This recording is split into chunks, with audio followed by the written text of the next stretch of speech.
Le dernier quart d'heure de Smart Bourse chaque soir, le quart d'heure thématique et une fois par mois, grâce aux équipes d'Alteis, by Yomoni, nous faisons un point sur l'actualité de l'industrie ETF. Olivier Malteste à mes côtés, bien sûr, le directeur des investissements d'Alteis. Bonsoir Olivier. Bonsoir Grégoire. Bienvenue. Bon, avant de parler de l'actualité de l'industrie, votre actualité, parce que j'aime bien ces moments. Donc, alors, Yomoni ou Alteis, je ne sais plus comment dire, parce que là, vous faites, c'est un nouveau coup de pub. Donc là, c'est Yomoni, forcément. Donc, il y a eu moi, j'aime bien analyser l'enjeu stratégique d'un coup de pub. Donc le coup de pub, désolé pour l'expression, mais il y a eu Paul Naref. C'était quoi, il y a 2 ans maintenant? C'était il y a 2 ans. Il y a 2 ans. Et donc là, c'est Florent Manodou. Et là, c'est Florent Manodou. Qu'est-ce que ça nous dit de l'étape à laquelle vous vous trouvez chez Yomoni et de ce moment un peu stratégique où après Paul Naref, on a envie de sortir Florent Manodou pour faire la promotion de la plateforme? On peut se dire qu'il n'y a pas vraiment de rapport. Et en fait, pour nous, c'est la continuité. C'est-à-dire que ce qu'on voulait montrer avec Michel Polnareff, c'est qu'il fallait s'occuper de son épargne et que si Michel Polnareff s'était occupé, nous avait connus, il n'aurait pas eu besoin de faire notre publicité. Si j'avais connu les solutions d'épargne de Yomoni, je n'aurais pas eu besoin de faire de la publicité. C'était vraiment l'idée qu'il faut épargner, il faut s'y mettre. Et là, on est dans la deuxième étape avec Florent Manodou. C'est plutôt, maintenant que je sais que je m'y mets, c'est comment je m'y mets. Ouais. Et Florent Manodou, qui est évidemment un très très grand champion sportif et qui l'a pour l'instant. Donc je me jette dans le grand bain, quoi. Et c'est surtout je me jette, moi qui suis habitué en fait à y aller par moi-même, à vraiment faire des longueurs. Là, je ne sais pas si vous avez vu la publicité ou quand vous la verrez, mais je me fais porter, je me fais aider et pour gérer mon épargne, je me fais assister et je me fais, j'ai autre chose à faire et c'est la décharge mentale, c'est la décharge et c'est le fait de se sentir maintenant que c'est la première étape, c'était vraiment dire il faut prendre conscience et je pense que maintenant pratiquement tout le monde a pris conscience qu'il fallait s'occuper de son épargne et donc c'était un peu l'allégorie de la cigale et la fourmi. Et donc voilà. Et après, c'est une fois qu'on a pris conscience, c'est comment on fait. Mais ça veut dire qu'il y a un moment clé entre la prise de conscience et le passage à l'action. Et qu'il peut y avoir un délai important entre les deux. Enfin, en tout cas, que cette période-là, cette période avant l'activation, avant l'entrée en action, c'est une période pendant laquelle il faut aussi accompagner en fait la personne. Oui, alors il y a les deux choses. Il y a pour le cas de Florent Manodou, c'est après la carrière vraiment sportive. Comment est-ce que je gère mon argent? Comment est-ce que j'arrive? Voilà. Et donc il y a un besoin évidemment plus important à ce moment clé.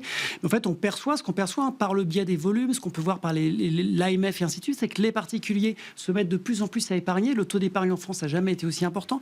Donc ça, on a l'impression que la première étape, les gens en ont conscience. On sent une inquiétude sur la retraite. Enfin, on sent tout ça. Et après, une fois qu'on sait qu'il faut le faire, c'est comment on le fait. Est-ce qu'on le fait par nous-mêmes? Est-ce qu'on y passe du temps? C'est vraiment ça. Nous, on est là pour le délégataire rationnel, pour éviter la charge mentale et ainsi de suite. Et donc, on fait vraiment de la gestion pilotée. On est vraiment sur ce panel-là, beaucoup plus que la gestion libre, même si on en propose. C'est vraiment ça notre offre de service depuis la création de Yomoni. Et donc, c'est la deuxième étape et c'est l'idée de faire l'allégorie entre Florent Manodou et puis les équipes de Yomoni, personnifiées par les gens qui viennent l'assister dans ce métier. Donc, c'est vraiment cette recherche. Et il y a une continuité qui n'est pas forcément évidente au premier regard, mais dans cette démarche, il y a vraiment cette idée. Bon. Nouveau coup de pub donc de Yomoni. Revenons alors à ce qui nous anime depuis plusieurs années maintenant, chaque mois, Olivier. Mais prenons juste un peu de distance, ou sur le premier semestre, ou sur le trimestre écoulé. Qu'est-ce qui a retenu votre attention, là, vous, en tant que directeur d'investissement d'Alteis, sur le fonctionnement et l'actualité, les tendances de l'industrie ETF? Ce qui a retenu notre attention sur les 6 premiers mois, c'est d'abord 3 choses. C'est d'abord le nombre d'ETF nouvellement créés. On a créé sur les 6 premiers mois 250 nouvelles stratégies sous format d'ETF, donc ça fait un peu plus de 40 par mois. Donc on voit qu'il y a énormément d'ETF qui se créent. On le voit tous les mois ensemble. Et donc ça, c'est à la fois une bonne chose, parce que ça veut dire que ça se diversifie. Et puis c'est aussi un piège dans le sens où c'est de plus en plus complexe pour certaines stratégies. Donc ça demande de plus en plus d'y passer devant. Et on reste toujours dans le même thème, mais c'est qu'on peut le faire tout seul, on peut regarder. Il faut faire attention quand même, comme dans tout investissement, sur quoi on achète. Et là aussi, le fait de se faire accompagner peut aider, parce que c'est du travail. On en a parlé ensemble sur SpaceX, en fonction des indices et tout. Et les ETF, du coup, il y a de plus en plus. La gamme s'élargit, c'est bien pour les allocataires, mais il faut regarder exactement ce qu'on achète. Des produits complexes. Exactement, ça devient de plus en plus des produits complexes. La deuxième, c'est un retour de l'ESG. On le verra aussi sur le mois, mais globalement, les flux reviennent. On n'est pas sur une explosion comme on avait pu avoir jusqu'en 2022, globalement, mais on est sur des parts de marché qui reviennent au niveau, des collègues qui sont l'ordre de 20% depuis le début de l'année. Donc, c'est la fin, pour l'instant, en tout cas, c'est le point qu'on a vu, c'est la fin vraiment de la disparition ou de la perte des parts de marché sur l'ESG. Les flux reviennent sur le premier semestre. Et le dernier, évidemment, c'est les ETF actifs. Pas forcément en volume, ça dépend des mois, c'est assez volatile. Néanmoins, en termes de création d'ETF, on voit que les ETF actifs, c'est quand même particulièrement actif, c'est le cas de dire. Depuis le début du semestre, on voit que ça s'accélère. C'est vrai qu'il y a une croissance. On voit en collecte, ça commence à se voir, mais c'est pas non plus, mais c'est vraiment en création de nouvelles. Est-ce que toutes ces tendances se poursuivent au second semestre? Est-ce qu'il y a d'autres dynamiques embryonnaires qu'il va falloir regarder sur la deuxième partie d'année? C'est quoi vos... Nous, on fait 3 prévisions. On se mouille, c'est le cas de le dire. On reste dans la... C'est le job. Et donc, on se mouille, on pense que les ETF actifs, ça paraît facile, vont continuer, mais surtout, on pense qu'on va avoir des nouveaux noms qu'on n'attend pas sur les ETF actifs, des gens qui se sont opposés historiquement aux ETF. Je ne citerai pas de nom, mais là, on attend avec impatience. Sociétés de gestion de conviction, comme on dit. Exactement. Donc, ceux qui étaient vraiment opposés, on pense qu'ils vont venir sur le semestre et ça va surprendre globalement. La deuxième, c'est qu'on pense qu'en termes d'élargissement, ce qui nous paraît intéressant, c'est que les ETF vont aussi beaucoup plus travailler sur la méthode d'allocation. Globalement, on l'a vu, il y a beaucoup de prémices sur l'equally weighted, ça fait longtemps que ça existe, sur les approches en PIB et ainsi de suite, mais que ce soit sur le côté par des actions US, par des valeurs technologiques, on pense que tout ça va continuer de se développer, ce qui va rajouter de la complexité, c'est sûr, mais aussi apporter des nouvelles briques pour les allocataires. Et la dernière, peut-être la plus surprenante, celle sur laquelle on se mouille le plus, c'est qu'on pense que l'ESG va redécoller, va réaccélérer. C'est pas juste l'histoire d'un semestre, c'est un comeback. Là. Et en fait, on pense que c'est pas les effets canicules, on pense plus sur le thème de la souveraineté. Ce que nous apprend aussi le Détroit d'Ormuz et nous a rappelé, c'est que si on fait de l'énergie renouvelable c'est beaucoup plus sur notre sol. Et donc, si on veut être souverain au niveau énergétique, on pense que ça peut être une tendance qui pourrait émerger. Et donc, l'ESG aussi. C'est un nouveau moteur pour l'ESG, c'est ça. Avec le driver de la souveraineté désormais. Exactement. On pense que ça peut être quelque chose d'intéressant à garder. Bon, si on se focalise sur notre mois écoulé, le mois de juin, rapidement, qu'est-ce qu'il faut retenir? Est-ce qu'on reste sur un niveau de collecte? Oui, j'ai l'impression assez solide. On a après les mois d'avril, on a eu le mois de mars. C'est le mois de mars qu'on a vraiment eu un trou. Et depuis, on a l'impression qu'on est habitué aux presque 40 milliards ou 40 milliards tous les mois. Là, on est à 39 milliards ce mois-ci.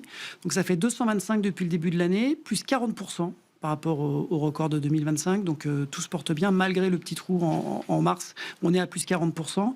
31 milliards sur les actions, 8,5 sur les obligataires et 1 milliard de rachats nets sur les matières premières. On est à plus 44% en rythme sur le semestre sur les actions et plus 55 sur le marché obligataire. Donc, ça collecte très très bien. C'est très robuste. Il n'y a pas de question. Sur la partie action, c'est peut-être ce qui m'intéresse le plus, Olivier. Comment les 31 milliards se décomposent là sur le mois de juin? Donc c'est toujours très global, ça c'est toujours sur les ETF, il y a beaucoup d'expositions globales. Les US, 13 milliards pratiquement, donc reviennent très très fort, ça fait plusieurs mois. L'Asie et les émergents ensuite continuent de collecter et on a encore un mois de rachat sur les actions européennes, environ 2 milliards de rachats sur le mois. Donc on a eu 3 premiers mois où on a eu même des décollectes par moment sur les actions américaines. Ensuite il y a eu la rotation et ça continue, même si les performances des actions européennes ont été meilleures sur le dernier mois. On a vu de la décollecte côté action. Côté thème, pas value, mais size et small cap essentiellement sur le mois. C'est là où ça a collecté le plus. La tech aussi est revenue globalement de manière très importante. Et ce qui a décollecté plutôt, c'est l'énergie et puis justement les values qui ont décollecté globalement sur le mois, sur le côté action pour aller vite et se concentrer sur les flux. Bon, sur les flux ESG, alors venons-en aux flux ESG, effectivement. Mais là, avec la série historique que vous avez sur plusieurs années, oui, on voit le point d'inflexion. On voit que ça s'infléchit. Un mois ou deux, on ne le voyait pas. Là, on commence vraiment à le voir. Oui, parce qu'en gros, les encours, c'est environ 20% en ESG. Donc, en ESG, c'est article 8, article 9 au sens large. On n'est pas puriste à avoir regardé uniquement l'article 9. Et là, on a 21% des flux sur les ETF actions et obligataires qui se sont répartis sur l'ESG. Donc, légèrement au-dessus. Donc, on voit l'inflexion. 18% sur les actions, 34% sur les obligations. Et donc, on voit ce retour des flux globalement sur l'ESG. Donc, on va voir si ça continue. Nous, c'est notre prédiction. Mais en tout cas, c'est un retour depuis le début de l'année. Et on l'a vu aussi sur mars, quand les flux étaient un peu moins forts, c'était resté de manière un peu plus importante sur l'ESG.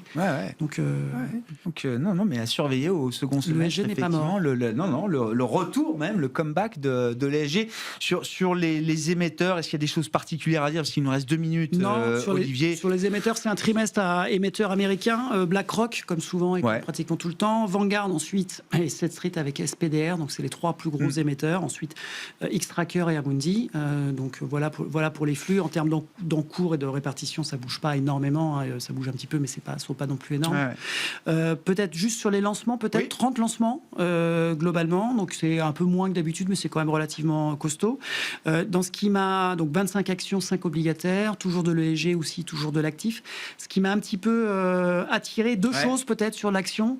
Dans l'élargissement des gammes, Pictet est arrivé avec 4 ETF actifs. Et donc ça, c'est pas les seuls, mais dont le moteur d'allocation est fait par de l'intelligence artificielle. Donc à regarder, est-ce qu'on sera bientôt remplacé par l'intelligence artificielle? Il n'y a pas de gérant là sur la... il doit y en avoir un, je pense, qui contrôle, mais en tout cas, les moteurs d'allocation, les signaux sont donnés vraiment par l'intelligence artificielle. Et BNP, là aussi, ça montre la complexité de l'ETF, qui vient sur un long short. Ah oui. Long short action européenne, grande et moyenne capitalisation. D'ETFiser des stratégies long short? Non, il y en a ça déjà eu. Existait déjà. Il y en a déjà eu. On a même essayé de faire des réplications de hedge funds, ce genre de choses. Donc voilà, mais je trouve que c'est assez. Ah oui. Parce que c'est quand même BNP qui, au niveau ETF, est très... On a compris que l'ETF devenait une simple enveloppe et qu'on allait essayer de pouvoir mettre tout un tas de stratégies, parfois complexes, dans cette enveloppe ETF. On a même vu des produits structurés sous format ETF. On voit énormément de choses arriver.